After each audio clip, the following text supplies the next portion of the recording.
So, good day mga kahabi, no? So, another day, another collection ng laruan. So, nakikita niyo naman, maulan, no? So, galing tayo ngayon ng EMS dito sa Central Signal, no? Dito sa Taguig, so susubukan ng mga bata. So, dito na dito, pero natingin natin sa 7-Eleven doon at meron tayong mga nabudol na Hot Wheels. Ay, isa-isahin natin to. Yung dalawa na nakita ko doon.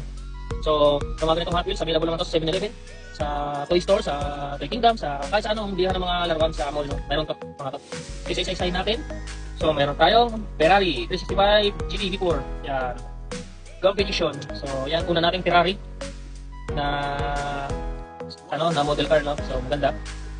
Ito siya. So, ito, may cast. So, mga bata pa naman tayo, nagko-collect na tayo ng mga ganito. Noon pa naman, siguro, mga bata 90s, meron na rin noon. Yung iba ngayon, kino-collect na. Next, ito, slide bird. So, napakaganda ng green niya, no? Napakaangas. Ayan. So, first time ko lang din magkakaroon ng ganito from HW Green Garage. So, 4 to 5. So, may apat pa, no? Nako-collectahin. So, yun, konti-unti lang yung mga, natin, yung mga nakikita natin yung linya. Susunod, dalawa, yan, 4 to 5 yan, kukolektahin din natin yan, yung line nila. So, sa ngayon, namimili lang tayo ng medyo maganda sa mga mata natin.